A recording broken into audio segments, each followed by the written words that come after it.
Hey, everybody, what's happening? All right, you guys are going to be so excited that you logged on time tonight because I got a very special treat for you tonight. So first of all, everybody get in the comments and tell you if you can hear me, and then I'm going to have another question for you here in a second. Hi, Amy. How you doing? Mike and Tina. Hey, I heard you guys went to try that Frosted Animal Cracker Blizzard from Dairy Queen. I need a full report because I thought it was delicious. Hi, Deb Steinecker.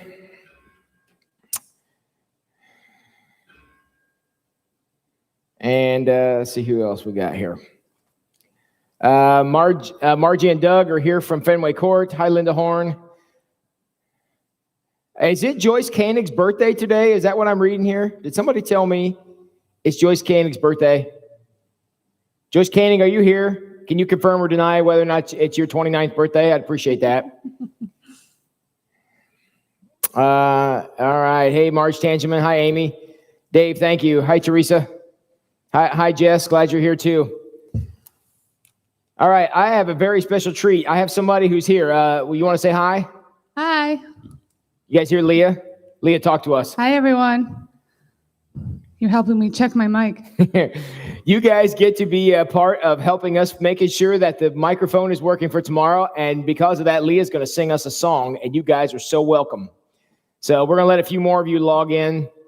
Let YouTube figure out what's going on here. It says we only got 10 logged in, but I see more people than that. So, all right. Hey, we got a hi, Leah. Everybody say hi, Leah. Got a hi from Teresa. So, Leah, why don't you tell us what song you're going to be singing? This is Blessed Be Your Name. Blessed Be Your Name. And she's going to sing that for Shelby's service tomorrow. So I'm going to even turn the camera around so we can even watch her sing this song. Joyce Koenig says she cannot tell a lie. She is 30 plus 43. Happy birthday, Joyce. Those numbers don't add up to 29, Joyce. Common Core math. Yes, Common Core math. There you go. All right, we got 17 in here. As soon as we hit 20, Leah's going to sing, so hopefully more people will get here. So, hi, Linda Burkholder. Well, happy birthday, Joyce. I hope that hope you had a good birthday today. I hope a bunch of people called you. So, all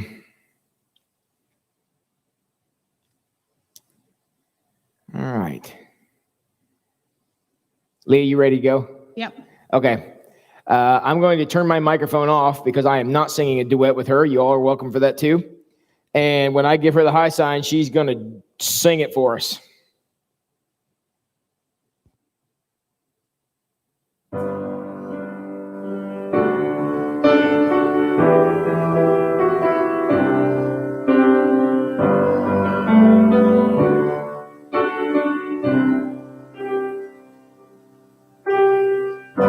Blessed be your name, the land that is plentiful, streams of abundance flow. Blessed be your name. Blessed be your name when I'm found in the desert place. Though I walk through the wilderness, blessed be your name. Every blessing you pour out, I'll turn back to praise. When the darkness closes in, Lord, still I will say, blessed be the name of the Lord. Blessed be your name. Blessed be the name of the Lord. Blessed be your glorious name. Blessed be your name when the sun's shining down on me, when the world's all as it should be. Blessed be your name. Blessed be your name, the road marked with suffering, though there's pain in the offering. Blessed be your name. Every blessing you pour out, I'll turn back back to praise. When the darkness closes in, Lord, still I will say, blessed be the name of the Lord. Blessed be your name. Blessed be the name of the Lord. Blessed be your glorious name.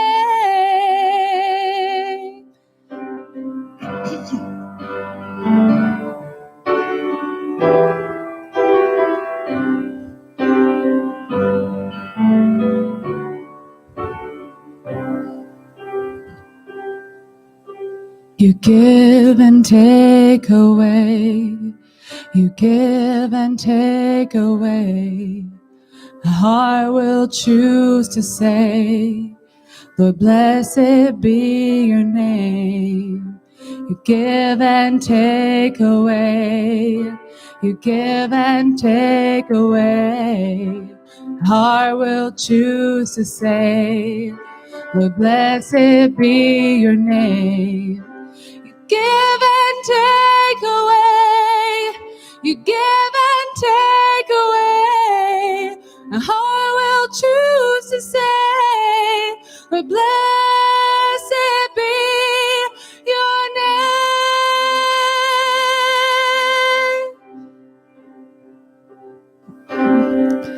Every blessing you pour out, turn back to praise. When the darkness closes in, Lord, still I'm gonna say, blessed be the name of the Lord. Blessed be your name.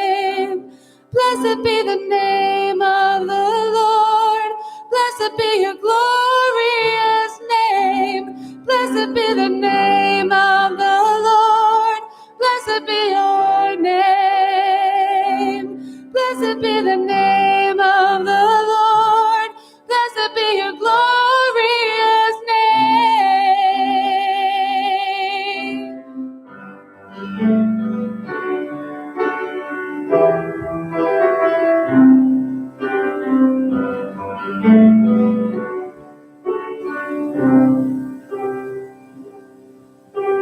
You give and take away.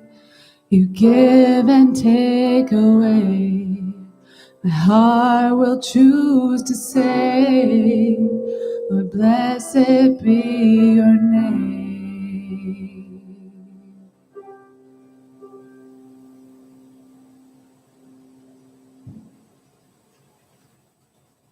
How does it sound? Hang on here, let me turn the mic on. They're telling me the piano was a little soft. Okay. And I got it turned up so loud, that's why it's buzzing. That's the liturgist mic? Yeah. I got it turned up so loud, that's why it's buzzing. Which one are you, which microphone are you running the piano off of? That's the liturgist mic. Okay. Because it doesn't sound like... I wonder if we need a different mic on that one. What do you think? Let me make sure you got put that good. Oh, okay. It didn't. Are you serious? Guess what, everybody? We have to do it again. Shoot. Hang on. Oh, guess what? We just fixed the problem. That sound was the fixing of the problem. Yeah. Yeah. Here, All right, guys, see if this is any better.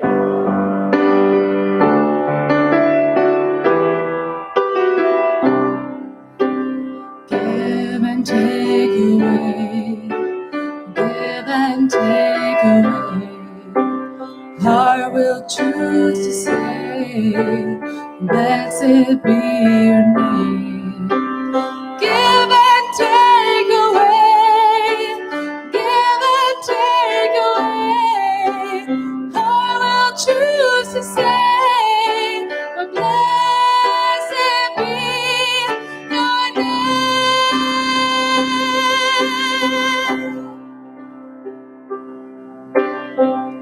Every blessing you pour out, turn back to praise. When the darkness closes in, Lord, still I'm gonna say, blessed be the name of the Lord. Blessed be your name. Blessed be the name of the Lord. Blessed be your glorious name. That better? Yeah, they're raving about this one. Yep. It helps when you plug. Yeah. I just noticed that we learned that you got to plug the mic in before it does anything. So, yep. All right. So, Enjoy your live stream. all right, now we're on to the live stream. Sorry, guys, the good part's over. So, well, the visitation starts at 10, like a little before 10. Yeah. Thank you, guys. All right, everybody say bye to Phil and Leah. Bye. Thanks, guys. Appreciate it. Whoa, let's get that zoom out. Holy cow. So. All right, everybody. Thank you for that. You were actually a huge help because now we know what we got to do to make it work for tomorrow. So, all right, here, get this adjusted back right.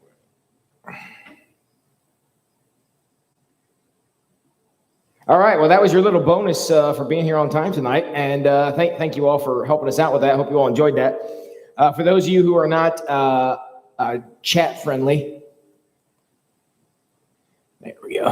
Who are not chat friendly, drop me a text. Just tell me what you thought of that and how that sound was, because we all know she's amazing. So, all right. Goodness gracious, there's a lot that goes into these things. I got like 55 feet of cord going around here. All right, everybody. Hey, got a couple things I need to tell you tonight. Before we, yes, it has a slight echo because I have too many microphones on. Hold on a second. I have too many microphones on. Let me turn them off. Is that better? Yeah, it doesn't now, because what was happening is because I'm in the house sound is on, and the microphones that we left on up there were picking me up. Is the echo gone? The echo's gone in this room because I could hear it too. All right. You guys, I hope you guys appreciate how much I go through to make these things happen. Because goodness gracious, I'm such a high-tech redneck now that it's absolutely amazing to me. So, all right. So, yeah, a couple of things I need to share with you today. Well, there's no echo. I don't know about sounding great, Teresa, but thanks for that. Especially after you just heard Leah sing. I mean, come on now. Okay. All right. We got to get serious here for just a second. I got a couple of things I need to share with you guys. First of all, as you all well know, Shelby Jacobs' funeral is tomorrow. And,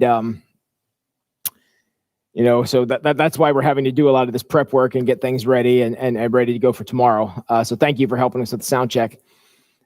Phil, and if you want to tune in to the service tomorrow, it will be at 11 o'clock tomorrow. It will be live streamed exactly how you just saw right there.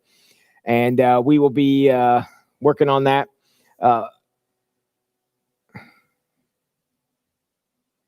There's now a weird sound. Do you guys hear that weird sound?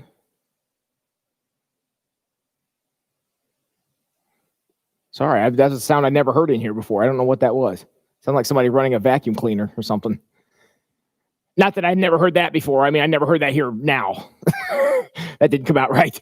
But anyways, all right. So just be in prayer for that tomorrow. Phil's going to be bringing the message, and I'm going to be assisting with the service, and there'll be visitation and all these things tomorrow. So please be in prayer for that. I also have not said anything the last couple of days about this, but you guys remember my friend Darren, who showed up to a few of these live streams. You guys remember Darren? Jump on here and tell me. He asked me. He asked me to share this with you, and I was down in Cincinnati today, most of the day with him and his wife. They have two sons. Their younger son, who is 14, had an aneurysm a couple of days ago, and things are not going well. I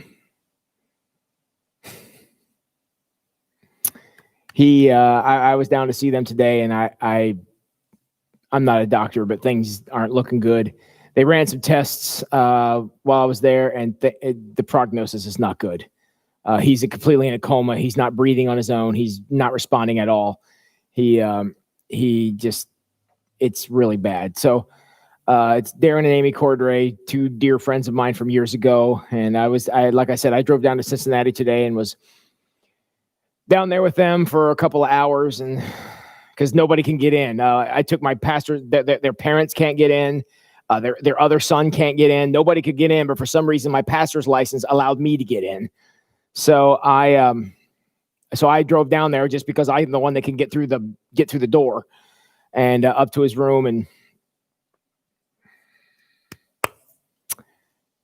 it's horrible. So just keep them in your prayers. And they ran another brain scan after I left tonight, and Darren texted me just a little bit ago and said the news not good. So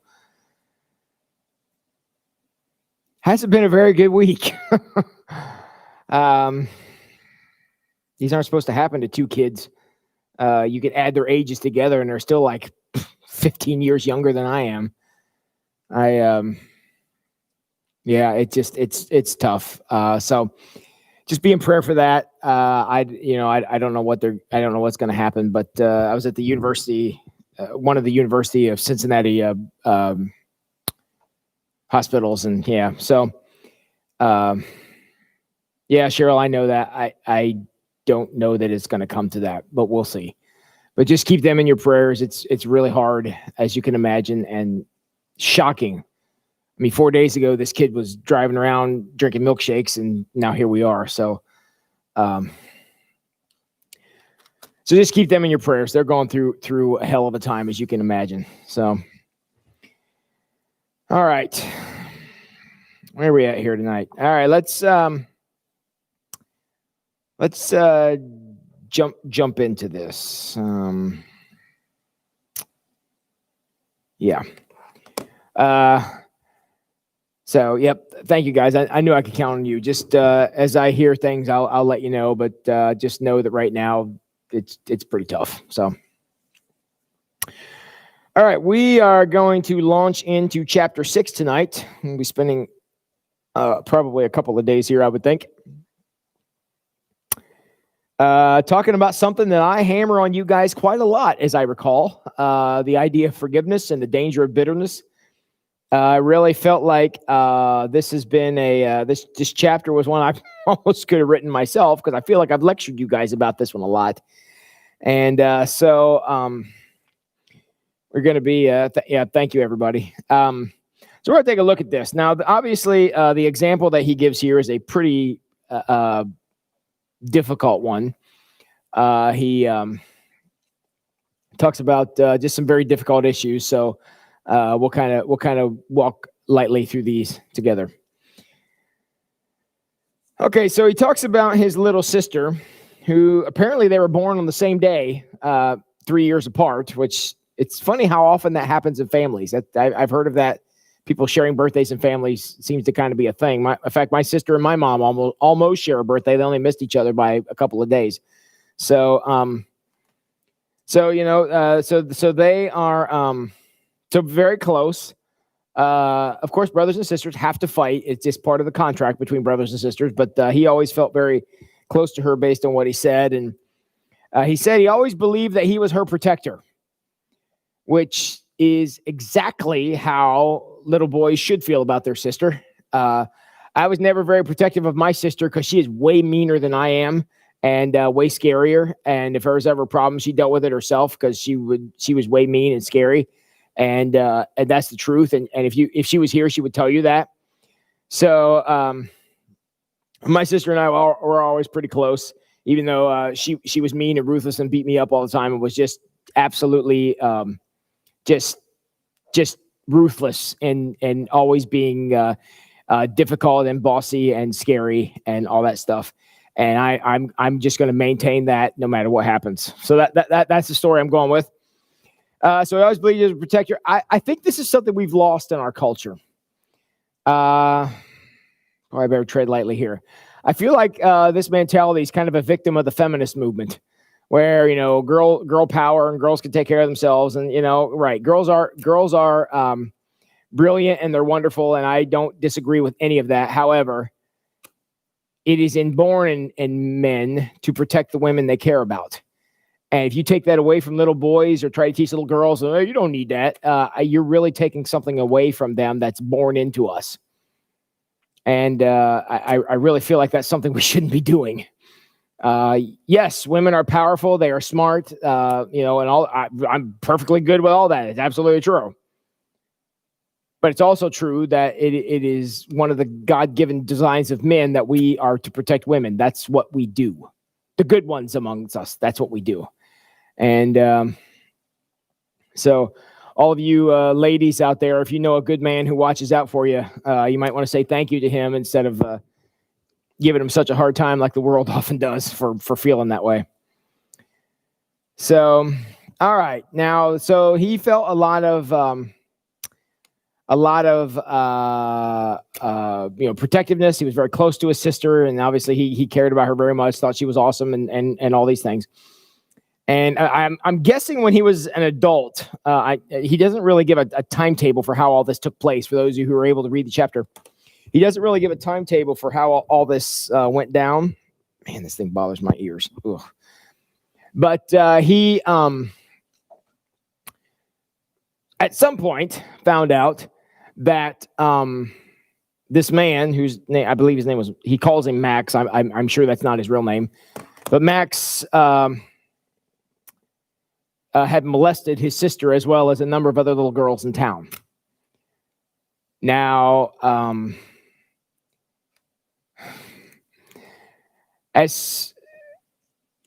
right, we'll get into this in a little bit here. I'm going to come back to that, but just you can imagine the emotion that goes with that. Craig was angry, righteously angry, and rightfully so. There was a significant and horrendous wrong that took place. When significant and horrendous wrongs take place, righteous people get angry. Now, here's the difference, and I'm going to talk about this many times through this chapter. Whenever you're angry about anything, I don't care what it is. You could be angry about something, totally righteous like this, or you could be angry that, the weather isn't what you wanted. You could get angry that, you got to the Dairy Queen and Pastor Tim has already bought all of the frosted animal cracker or blizzards, and that could make you, and whatever it is that makes you angry. You must, you hear that word? M-U-S-T, must find something to do with it. Anger that just sits festers into bitterness. Bitterness is poison. It kills you. I have probably preached more sermons on that in the last 2 years than anything else, because I know personally the dangerous road that bitterness sets you on, and I don't want that for anybody. So it's okay to get angry. Jesus got angry. He did something about it. He kicked over tables and scared the bejesus out of some people. So Jesus knew about that and didn't shy away from it and wasn't afraid of it. But it's when anger does nothing. That's when it's dangerous. And that's what Craig is going to run into. Now, by do something, does that mean drive over to Max's house and punch his face in? No. Anger doesn't give you the right to break the law. And if you cannot respond with force unless force is being exhibited. Now, God forbid, had he walked in on this happening and responded aggressively, that's okay. As long as you're defending somebody, that's all right. But in this case, you can't just go take revenge on people. That's not how this works. Okay, we have a well-established justice system to take care of lowlifes like this. So that's what he does. So Craig needed to find something productive to do with the anger, because anger is like water. I can't hold water in the palm of my hand, at least not very much, before it spills out, goes someplace. Anger is the same way. If you're holding anger in yourself, it's going to spill someplace. Odds are real good if you don't decide where it spills, it's going to spill someplace you don't want it to. Marriages are places where anger spills readily. Bring all of our anger home and direct it at that person. That makes you wrong. Even if your anger is righteous and justified, you're the one that's wrong in that scenario. You're the one that made the mistake. If that anger goes someplace it doesn't belong, that's on you 100%, no excuses. So in this situation, we all look at Craig and go, I totally get it. I'd have been livid. You could have boiled an egg on my head. I would have been so mad, right? So we all understand where he's coming from. But if he allows that anger to go to a place that doesn't belong or be directed at somebody who didn't earn it, that's on Craig, even though his anger is justified. Get in the comments and tell me if you understand what I'm talking about. You guys with me on what I'm meaning by that? Even if your anger is righteous, if you point it in the wrong direction, that's on you. Get in the comments, tell me if you understand.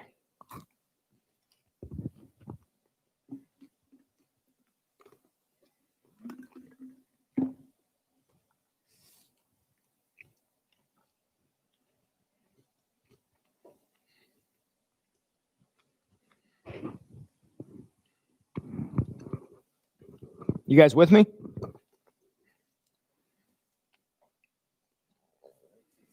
Where your anger goes is on you. Even if the source of the anger is justified. Like in this situation, nobody, and I mean nobody, probably not even this guy named Max, would say, well, Craig, I don't really think you should be angry, but I think your anger is a little, No, nobody thinks that. However, if Craig goes home and takes it out on his wife or yells at his kids or becomes an intolerable person because of this righteous or this terrible thing that happened, that's on Craig. See, that's something we forget, is we think if we're angry, it gives us justification to act however we want. Nope. That ain't how it works. That is not how any of this works. So it's very important for us to remember, you may not be the one who caused the anger. That anger may have been handed to you by somebody else. But once you got it, you got to decide what happens to it. Because whatever happens to it is your responsibility, no one else's. Okay? So y'all with me on that one? So what Craig had to do was find a way to point that anger. Let me rephrase that. What Craig had to do is find a place for his anger to go. It needed a way to burn off.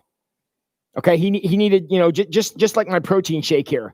If I tip it this way, it's going to pour that way. If I tip it this way, it's going to pour that way. When anger is in your life, it's going to pour somewhere. It's either going to pour or it's going to spill. I guess that's the best way to say it. You can either pour it where you want or spill it where you don't. And that's why anger is such a dangerous thing. It can be a very good thing if you point it in the right direction. But Craig is going to have to find something to do with it, or that anger is going to spill on people. It's going to burn people, and it's going to hurt Craig, and all that's on Craig, no one else. So keep that in mind. That's right, Mike and Tina. Anger takes away common sense and reason very, very easily. In fact, it's in fact, we could say super easy, barely an inconvenience for anger to pull that stuff away. And the devil will use it against you relentlessly. Why? Because it almost always works. Because we forget this. We think, I'm just going to bottle this up, and it's not going to spill on anything I don't want it to. 100% failure rate on that one. This is where I started running every day. That has helped my anger more than anything in my life, because it gives me a direction to point that stuff. If I'm frustrated about something going on here at work, or I'm, upset about, Nicholas, or I'm upset about Shelby, or all these different things, it gives me a place to point that. And there's nothing like going out and ground pounding for a while to make you feel better. Okay. Now, he goes on here to say, I'm on page 113. If you skip down to the next paragraph, he says, to say I wanted Max to die and burn in hell doesn't even begin to convey how much I wanted him to suffer. That's anger. Knowing what you know about this guy, Max, which honestly is not much. You only know what he did. You blame Craig for feeling that way? Did anybody think that Craig's being unreasonable?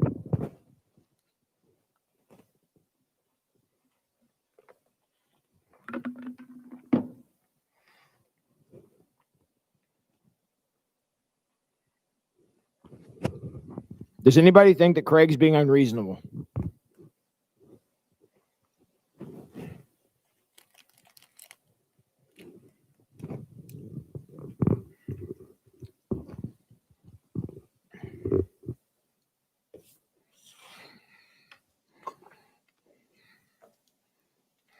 I only get 3 no's. Is anybody else in the comments tonight? There's 4, 5, 6.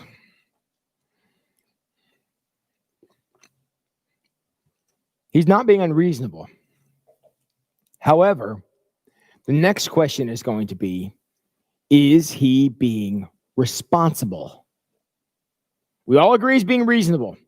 To feel that way is a very reasonable way to feel. However, it remains to be seen if he's going to be responsible. That's a whole different question. Because he could be very, very reasonable in feeling this way, but he could be very, very irresponsible in the way he vents these things. And man, irresponsible behavior, especially when bitterness and anger are involved, oh my gosh. You will hurt people you don't want to hurt.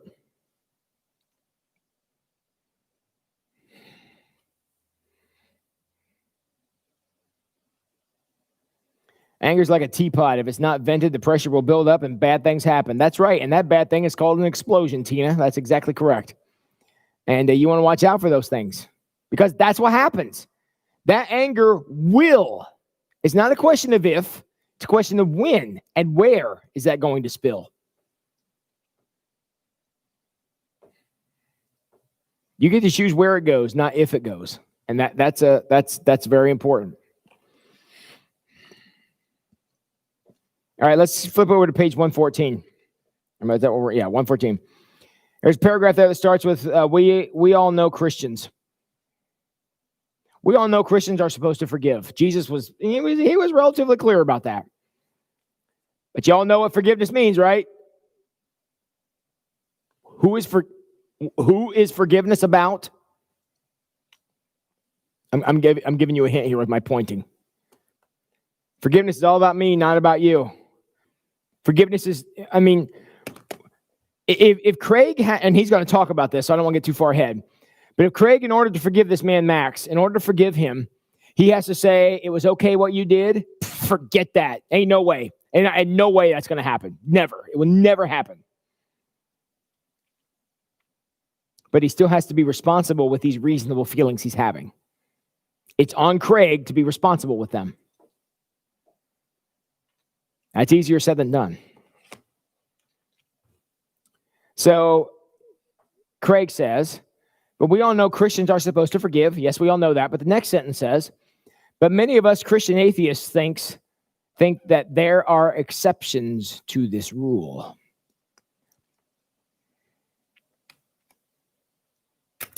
Christian atheists think there are exceptions to this rule. Are there exceptions to this rule? Now I know you're all going to jump in the comments and say, oh, no, Pastor Tim, there's no exception to this rule. Yeah, really?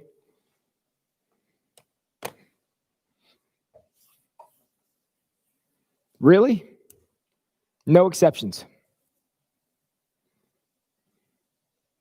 Forgiveness does not require agreement. In fact, I would go so far as to say forgiveness has nothing to do with agreement. It's not even related. There's no way those two things interact with each other at all. Yeah, forgiveness is about the person doing the forgiving because forgiveness is all about me and not about you. Forgive but not forget. Sure, you can learn a lesson, but sometimes that cliche can get to be a little bit difficult in that we like to pick open scabs about forgiveness. So you want to be careful about that. My friends, if there's an exception to this rule, I'm pretty sure that all of us have occasionally allowed ourselves to be convinced that there's an exception to this. And I don't need to forgive this certain thing for this certain reason. And we've all,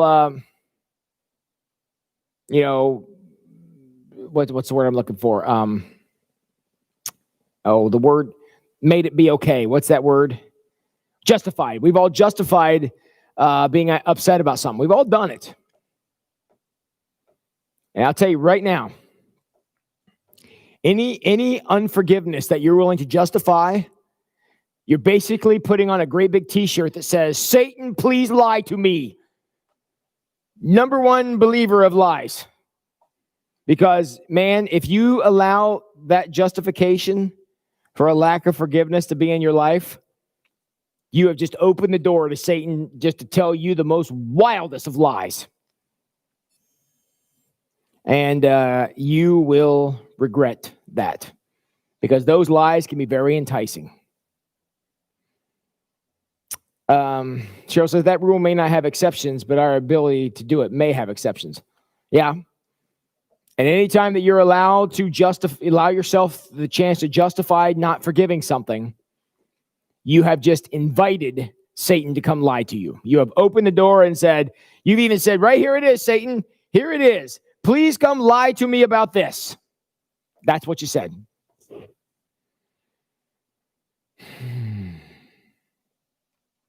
Yep. Tim Dickey, there are exceptions in theory, but real life doesn't always operate on theory. I'm curious what you mean by that, Tim. In theory, what exceptions are you talking about? Can you give me an example? Because I think in real life application, anger is like a corrosive acid that we go and throw on situations. And what we need to do is find a nice, safe place to pour that stuff out. Maybe in prayer, maybe in exercise, maybe in actually doing something. But you allow unforgiveness to fester in there for a while, and whoo, baby, it can hurt you. So,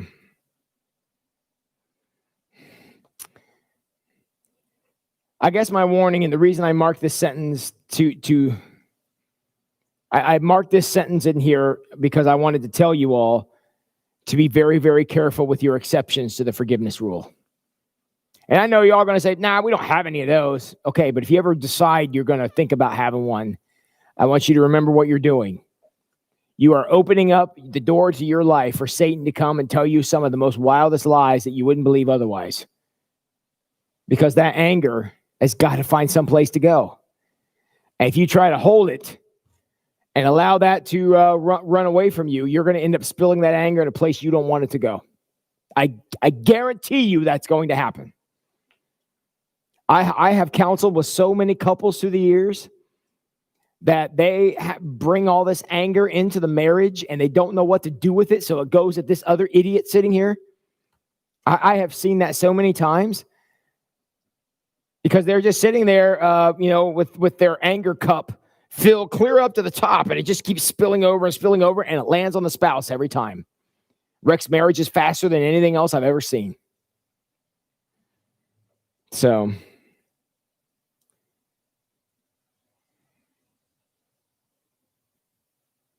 Linda Burkholder, can you forgive someone but lose your trust in that person? Okay, I'm going to have to split hairs on this one. So go with me on this answer. If somebody has done something legitimate, let's use Max. Should we ever allow Max to volunteer to be in the nursery at church? Clearly not. Unquestionably not. Can we forgive him? Yes. But that doesn't mean we're going to be stupid either. Now, there's another side to this, though. Can we forgive somebody but lose trust in them, and we allow that lack of trust to continue to pick open a scab? That's bad. So there's no reason to continue opening yourself up to future disappointment, hurts, pains, aches, and all this stuff. There's no reason to continue to open your life to that. I'll definitely give you that one. But at the same time, not trusting somebody is a negative feeling. Even if it's somebody you shouldn't trust, like Max clearly should never be trusted ever again, ever. Okay, I'm with you on that. And it's okay to say, I don't trust you because it's smart, and no more children are going to suffer because of you, period. That's okay. But as long as that doesn't become an aggressive form of not trusting where it's corrosive to you. I know what I want to say. I don't know if I'm saying it clearly. Are you with me? Somebody jump in the comments and tell me if I'm making any sense at all. As long as your lack of trust of that person is not creating more bitterness, as long as that's not what's going, as long as it's about a safety issue, like with Max, or if it's somebody who has a pattern of behavior that they're not safe to be around, then clearly losing trust is okay. You can forgive them, but never trust, or at least have to, watch out or whatever. But so it's never bad to be smart. Not allowing Max to be around children anymore is just smart. That's just a smart thing to do. That's always okay, without exception. But as long as your lack of trust is not rooted in continual and eternal bitterness, because if that's what it is, like if it's angry over a much more minor infraction than what Max did, somebody said they do something and forgot or whatever, and you decide that you're never going to trust them again and that you're going to cut them off. That's probably a little over the top. And I know, Linda, that's not what you were saying. But the short answer is yes, you can forgive somebody but not trust them again. Okay, I'm with you on that. Just as long as you're withholding trust from them is not about pacifying your hurt feelings. If it's about legitimately keeping you or somebody else safe, then absolutely. But if it's just about you saying, nope, I'm done with you, and boy, you're out. You said you'd be here at 2:00 and that didn't mean 2:05 and you're done. Then no, that's a little extreme. And again, I know that's not what you were asking. I'm just being clear here, or trying to be clear. Okay. All right. Ooh, you guys are blowing the chat up here. Hold on here. I'm getting behind. Okay, I got a couple people here who agree with Linda. Sherry says, reminds me of The Shack. Yeah, The Shack was a lot about that, about forgiveness and just very interesting things about a man who hated somebody very much in a situation like Max, and was in a car accident and had a vision of Jesus and God and the Holy Spirit and the whole thing that went with that. That was a very interesting book. And he had to forgive, but obviously he never trusted that person again. We can forgive someone, but they'll have to live with their own consequences to what they have done. Okay, Teresa, I'll only agree to that in as far as safety. However, and again, I know, Teresa, this is not what you meant. I'm trying to be extreme in this so you can see where the line is. That doesn't mean, though, that you get to punish them for the rest of their life if they haven't earned that. Clearly, Max has earned that. No argument. But if you not trusting them is simply about you harboring bitterness toward them, that's not good. It's got to be a legitimate safety issue. Max has clearly demonstrated that he is not a safe person. And we can talk about all the excuses and whatever else about why he's that way. It's all irrelevant. He's responsible for what he did. So he has earned not ever being trusted again. And that's where it is. Trust can be regained over time if the person has changed. That if is a pretty big if, Cheryl. It just, again, depends on the nature of what happened. But yes, trust can be regained. I mean, if it's something trivial, then absolutely. But in most situations, that healing can take place. Tim, do you think anger can be dissipated through empathy and coming to an understanding of why the person did what they did? No, I don't. And the reason I say no, which is probably not what you expected me to say, the reason I say no is I have never, in my 20 plus year career of being a pastor and all the situations I walked into with people who were just off the chart angry, I have never seen anybody who was angry over something big. Now, there may be something little where there was a misunderstanding and we talk through it and it's okay. Yes, those kind of things happen. People who are angry over major things, I have never seen their anger dissipated with an explanation. I have never seen that happen. And that's what people always want to know. You know, when something bad happens, they want to know why God allowed this to happen. Or when somebody betrayed them, they want to know, why did you do that? And I always tell them, that is a useless question. That question means nothing. Because even if I allowed you to decide what the answer was, the person who's angry, you answer that in the way that's going to make you feel better. You tell me what that answer would be. They can't come up with anything. There's not an answer to that question. So that's why the search for an answer to what happened, all that does is fester a wound that's already there and create more bitterness. So no, I have never seen somebody getting a question answer or an explanation that made somebody go from being, you know, just bathing in bitterness to being like, oh, well, I'm cool with that. I've never seen that happen. Again, not saying it can't. All things are possible with God. I'm totally with that, but I've never seen it happen. That's all I'm saying. So, all right, trust is earned. Trust is earned even under the best of situations, let alone the worst. Sue says, if every time they are around and your lack of trust always brings back to you your anger, then you haven't, I'm assuming that's going to be truly there it is, truly forgiven them. Suze is dropping a big truth bomb there in the chat room tonight. I need you all to go stand under it so it can explode on you. That's how it works. If it is the fact that you say, I can never trust this person again because of what they did, whether it be something small or something big, if you allow that lack of trust to continue to open up the wound that you have, then all you're doing is you're still harboring bitterness. You're just calling it something else. You're calling it lack of trust. That ain't how it works. You are still drinking poison, hoping that person will die. And that never, ever, ever, ever works. 0% of the time.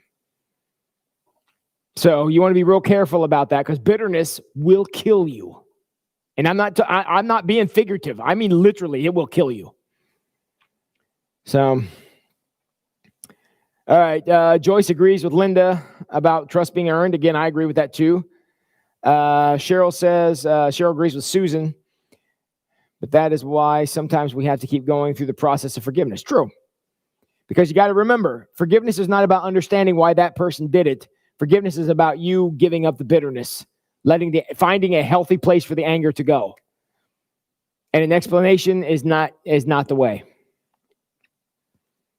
Linda Burkholder, I believe, is quoting me, if I'm not mistaken. You can forgive, but don't be a doormat. How many people in the history of our world has God ever called to be a doormat? I know the number. Do any of you know what the number is? How many people have God said, oh, your mission in life is to be a doormat to this person? How many people? How many people in the history of the world have had that calling? Zero. None. Zilch. Nada. Nobody. And if you have to be a doormat to somebody, then you need to get the heck out of Dodge because that ain't how it works. Okay. Well, and the reason that happens is, I'll tell you exactly what causes that. The other person has anger issues that they are directing at you.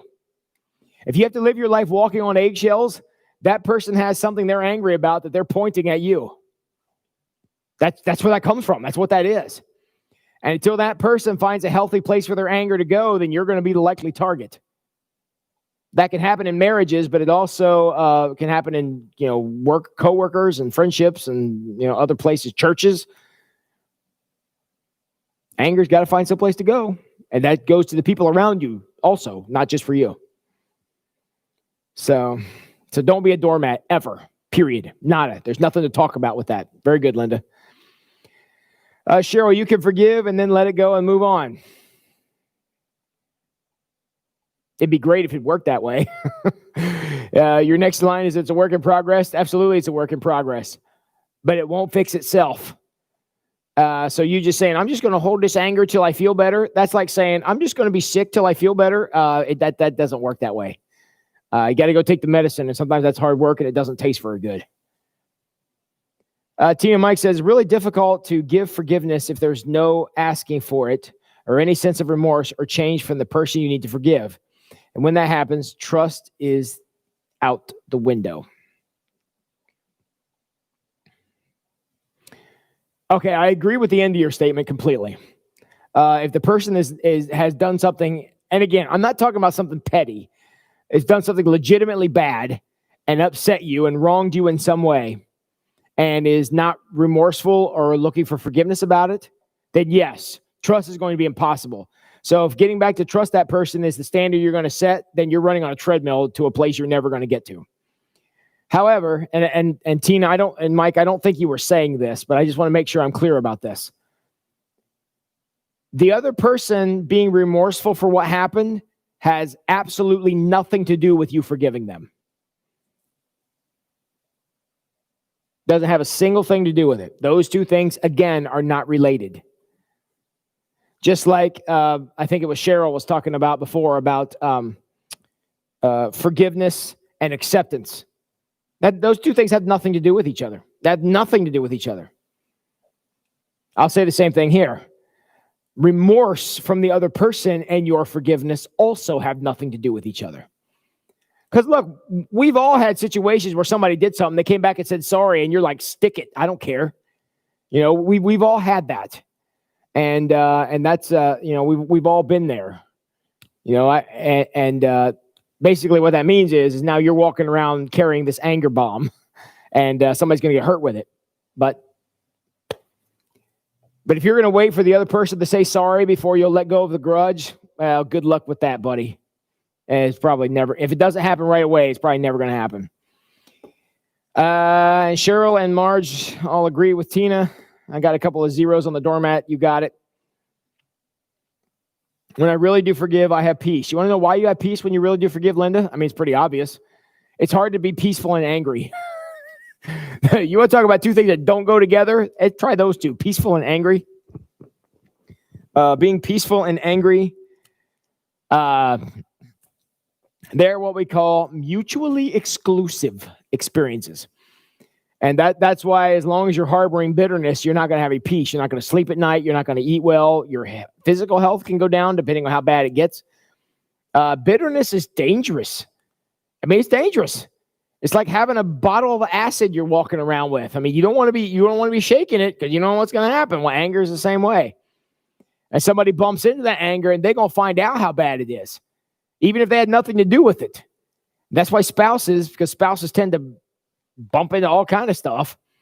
That's why spouses are so at risk, because they make very convenient targets.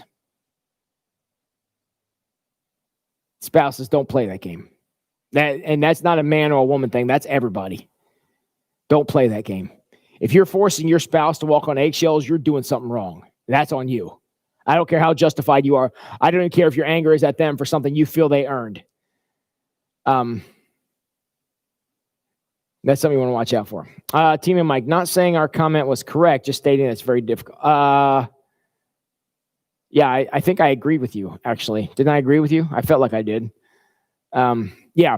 So that's kind of where that goes. All right. We are roaring through this, and I got 4 minutes left. So let's continue on here.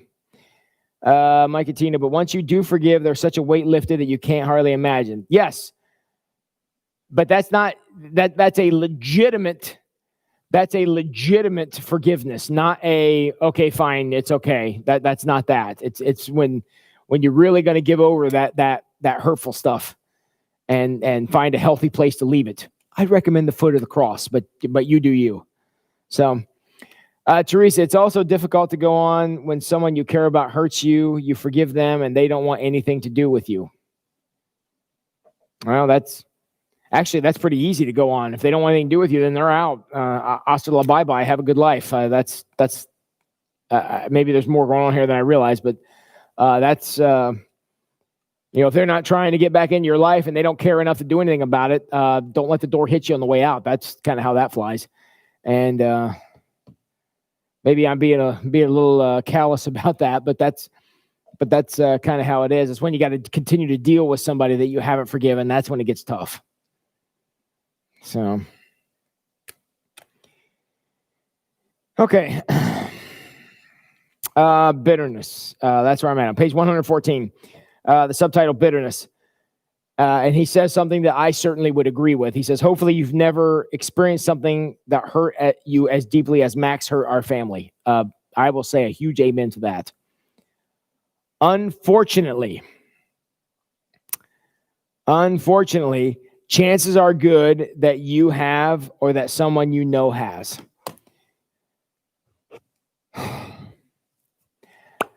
As somebody who has walked with adult survivors of the kind of stuff that this chapter is talking about, and don't worry, for those of you who are in the chat room right now that I've spoken to this about, I'm not going to out anybody, so I'm not saying any names. I would never, ever do that.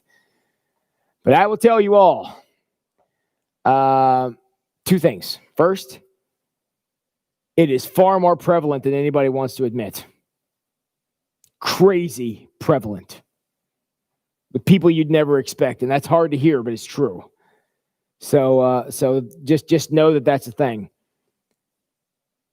The other thing is, if you're ever in a position that Satan has lied to you to the point that you feel like hurting a child, and y'all know what I mean, for God's sake, get help. Because this kind of stuff hurts people more than I could ever put in the English language to say to you. It does generations of damage. And so, I'm not trying to do a Me Too thing, and I'm not, we've got to believe all women. I'm whatever. I'm just saying that if this is something that you or someone you know has ever felt a temptation to do, for God's sake, get help. And because this, I can't even begin to tell you the damage this causes. It is just a catastrophe. And honestly, it does generations worth of damage. So just know that again, as somebody who has been walked alongside of way more people than I'd ever like to admit, who have had to be the adult survivors of this kind of evil, please God, for God's sake, don't mess with it. Now, most of us, I'm not going to say most of us, I'm going to say all of us have a great aversion to this kind of thing, a great anger. Even if we don't even know the people involved, this is something that we don't want to tolerate, period. And when this kind of stuff hits home, like it did for Craig here in what he's describing in this chapter, he says, truthfully, feeling bitter felt like the right way to feel. I'm on page 115. He kind of in the middle there. He says, truthfully, feeling bitter felt right. What else should I feel? Yeah, what else should you feel? Except for how damaging this was to Craig. It damaged him. It damaged him in how he dealt with people, how he dealt with his wife, how he dealt with his sister, how he dealt with his parents who should have known, right? I mean, I know he doesn't say that, but I know that, because I again have walked this road with just an unbelievable amount of people. And I'm telling you, friends, that anytime Satan is whispering in your ear, it's okay to feel bitter. It's okay. You're justified. That's the right way to feel. As much as you're not going to want to, you got to call the lie. You got to call it. Because what Satan is really saying is, look at all this wonderful bitterness I have. Just why don't you take a big old drink of that, right? That's what he's saying. And if you agree with him, you're gulping it down. And then you're wondering why you can't sleep at night and why you're sick and why your relationships with your people you love are suffering. That's why. Because Satan is fueling that by telling you, well, it's okay. It's just, that's the way you feel. That may be the way you feel, but my friends, that lie is you're not responsible for it. Wrong. You may not be the one that caused it, but what you do with it now that you got it, that's on you. No excuses. You own it. Whatever you do with it, you own it. It's yours. It's all yours. And I can't stress that enough. That's why finding healthy ways to deal with bitterness is so important, because you own what you do with it. and there's no way to get around it. Hang on a second. Oh, okay, that's fine. Yeah, it's okay. Yeah, I'm just about done here. Sorry, I have company. So, anyways, hey, something's getting ready to happen here in the sanctuary. I'm going to need to sign off here tonight. I know I'm going to be kind of abrupt. Tomorrow night we are going to start on page 117. Praying for the miracle. That's where we're going to go. I know we're skipping some stuff, but I got to sign off here tonight because I'm going to have to help these fellas do something here. So I hope everybody enjoyed the study tonight. I certainly, as always, enjoyed my time here with you. You honor me with your presence. I appreciate the 31 of you who are signed in right now. I hope you enjoyed the discussion. And there's the bell, so I know it's 9 o'clock. So, all right, you guys have a great night. I'll send out a link for Shelby's funeral tomorrow to any of you who may want to attend. Thank you for helping us out with some of the sound checks earlier. And I'll be back here tomorrow night. So I love you all very much. Y'all go wash your hands.